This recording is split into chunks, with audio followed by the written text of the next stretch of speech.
సనాతనం అంటే శాశ్వతమైన, కాలాతీతమైనది, అంతులేనిది, లేదా నిత్యమైన, మార్చలేనిది అని అర్థం.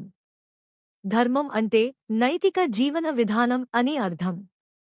కాని ధర్మం పదానికి అర్థం ఖచ్చితంగా ఒక వాక్యంతోనో అర్థంతోనో చెప్పబడలేదు. సనాతన ధర్మం అంటే ఎప్పటికీ మారని, ప్రకృతి నియమాలు అనుసరించి శాశ్వతమైన, నిత్యమైన జీవన విధానం అని అర్థం. సనాతన ధర్మం ఎప్పుడు ప్రారంభమైందో స్పష్టత లేదు.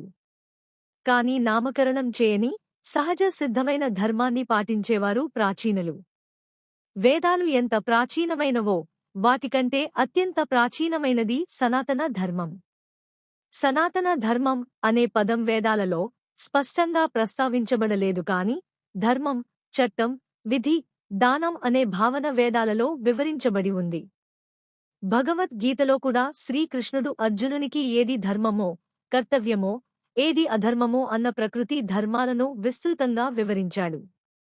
ద్వాపర యుగం వరకు సనాతన ధర్మం అన్న పదం లేదు కాని ఆ తర్వాతి కాలంలో సనాతన ధర్మం విస్తృతంగా ప్రాబల్యం చెందింది. ప్రకృతి ధర్మం ఆధారంగా పుట్టిన సనాతన ధర్మం ఏ ప్రాంతాలు, కాలాలైనా ఒక్కటేనన్న నియమం ఉంది. నిత్య జీవన విధానంగా పిలువబడే సనాతన ధర్మం, మోక్షమే మానవ అంతిమ లక్ష్యంతో ధర్మం ఆచరించేవారు.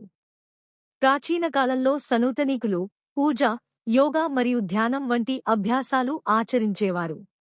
అంతిమ లక్ష్యంగా మోక్షం అని పొందే మార్గంగా భావించేవారు. మానవ నాగరికత పెరిగే కొద్ది మనిషి తమకు తోచినట్లు మతాలు, భాషలు సృష్టించుకున్నారు. ఇది సనాతన ధర్మం గురించి క్లుప్తంగా కొన్ని విశేషాలు. మరిన్ని విశేషాలు వీడియో రూపంలో చేయాలంటే ఛానల్ని సబ్స్క్రైబ్, లైక్ అండ్ షేర్ చేయండి.